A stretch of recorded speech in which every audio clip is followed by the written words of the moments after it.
Everything he said is fact, is true. However, he's talking to individuals who are not in the locker room, who are not in that film study room, who are not studying the film that you all just put out there, but you are. And so what he's given us is coach's talk. But what the reality is going into that game, he wasn't concerned about how am I going to grade out when we review this tape?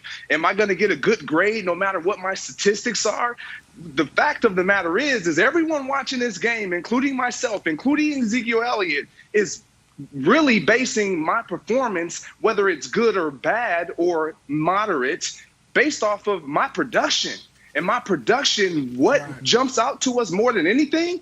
The stats, how I look at my position and what those stats matter and how they look. And so for him, it's rushing the football. It's catching the football out of the backfield. Look, I don't care what he says. It is true, but it's true for everybody in that locker room watching that film. And he's giving us what the coaches have now told him to make him feel better about his production. The reality of the matter is I still go to the grocery store. Yesterday, I was in the grocery store, and I'm there during the busiest time of the day, and the lines, it seems like that's when they have the least amount of checkout lines. I don't care how many amount of checkout lines there are if the cashier actually can get everybody through.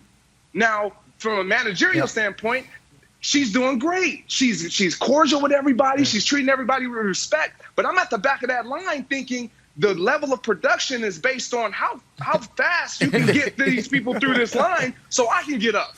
And so that's Ezekiel Elliott. I don't care about what you did and what the results were and the grading scale was in the locker room and in the film study. My grading scale is based on, did you produce the stats, man? And he didn't. Correct. And Greg, I want to give Zeke credit because the glaring play was the goal line play where the safety took him down. Blake Jarwin missed a block, and Zeke took full accountability. He's like, listen, I'm one-on-one with the DB. I need to shift the ball to my other hand and get in the end zone. So he understood even though someone else didn't do their job, he could have done his job more. And Zeke is not specifically speaking to me when he says this, but he could have been because I've been very hard on Zeke.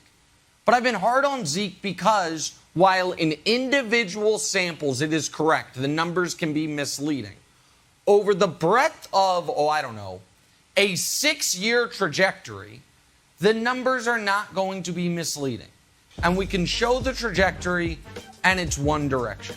33. And that, yes, there are isolated incidents of not my game, not this, but that works, that cuts the other way as well, Wilds. There are also great games you have where you probably actually didn't play that great. It all came because you had a defensive missed assignment that led to a 70-yard run, and it inflated all the numbers even though you didn't do much. So that usually evens out in the wash. And if the question is, can the Cowboys rely on Zeke moving forward? My answer to that is unequivocally and resoundingly no. I do not think Ezekiel Elliott is anywhere close to what he was his rookie year, the best back in football. I do not think Ezekiel Elliott is anything what he was his third year, a top 5 back in football. And right now, this moment, I think there is a better argument to be made that he might not be the best back on his team than there is that he's a top 10 back in football. That's a problem. And that's a problem because he is going to be a Dallas Cowboys running back this year and next year, and with the way the contract is, maybe even the year after. And they are not paying him that wild to pick up the blitz. They're paying him that to, eat the soup in the end zone or the cereal, whatever he eats in the end zone. It's been so long, I forgot what it is, and to score touchdowns. And so I know that seems very basic analysis, but when a running back is playing great, and it's been a long time since Zeke played great, Wilds. Okay, so I think you make fair points, but Broussard, here's my issue. If someone said, hey, is Nick Wright tall? You would say, yeah, I think so. But if I show you a picture of Nick Wright next to Shaq, you're like, no, actually pretty short. That's what Zeke was against the Bucs. The Bucs had the number 1 rushing defense in 2019. They had the number 1 rushing defense in 2020. And they'll probably have the number 1 rushing defense this year. So the fact that he didn't have a productive game this last Thursday, I'm not willing to weigh that against his downward slope. We know that he came into camp, he lost a bunch of weight, he looked explosive, and he did his job. If anything, we have a PR problem from Zeke, that he said something that sort of like riled the people up, specifically at the media, and the media likes to attack. They don't like to get attacked. So it's like, you need to study football. It's like, oh, well, let me dig in on you now, Zeke. If he simply said, hey, you know what? I'm going to do whatever I have to do to win the game. If you want me selling hot dogs in the stands, I'll go out and do that. It's about the win. So did I have a good game? No, because we lost. I'm only concerned about that. Everyone would be fine with that. Rob Gronkowski is one of the best tight ends ever. Belichick had plenty of games where he had 1 or 2 targets. And you know what he said? Yeah, it's my job to block too. So I'm okay with Zeke saying this, and the fact that they played the number 1 rushing defense for the last 2 years, soon to be 3 years, not fair to judge him yet. Well, first of all, props, Wilds. I mean, the way you just sunned Nick, I mean, that was excellent. You did it nicely and kindly. I don't even think Nick knows you just sunned him. I mean, that's how smooth it was. So great job by you. But Nick is right in this. Nick is right in this regard. They're not paying Zeke $90 million to pass block and be a tempting decoy. They're just not. All right. And I guarantee you, and Greg Jennings, you know this, I bet you Zeke has never in his life gone into a game with that mentality. Exactly. I can have a great game if I only have 30 yards rushing, right? He wants to break long runs. He wants 100 yards. Correct. He wants to cross the goal line.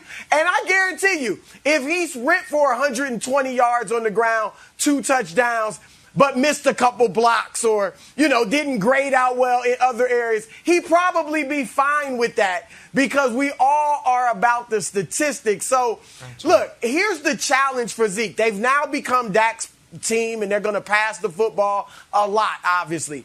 He's always been better in carries 11 through 20 versus carries 1 through 10. Not unlike many of the greatest running backs of all time, he gets better and gets more of a rhythm as the game progresses. So I think they got to go back to some of that. Can you get Zeke 15 carries and see what he can do? I think he'll be better off if he does get those carries. I'm not with Nick that he's toast, but I don't think he's the back he was 3 years ago. But, Greg, I still think he can be very productive. Yeah, I'm not saying that he's toast. Wilds, yes, he did go up against a great defense, but going into that game, we don't care. All we care about is, can we see something that shows us a sign, a flash of, okay, Ezekiel Elliott, he might be something this year if the defense wasn't that great. But he didn't do that. And Broussard, you mentioned something about the carries. It reminds me of Adrian Peterson, even Barry Sanders at times. We knew their offensive line. We knew sometimes their offensive line was poor, but we always knew that there was that opportunity, that chance that they're going to do something special. We never questioned whether or not they were still great. Ezekiel Elliott, him mentioning, I can have a solid performance. Yeah, that's for solid running backs. But you got paid like a great running back, a top-tier running back. That is the expectation that we've set. That's the expectation that not only we've set, but he set for himself. And so you got to give us something. I don't care if it's a flash, a breakthrough run. He didn't do any of those things. So that leaves us to question, is he still the same back? Thanks for watching. Subscribe here to get the latest from the show. Also, be sure to check out more of the best clips from First Things First, or go watch a few segments from our other shows on FS1.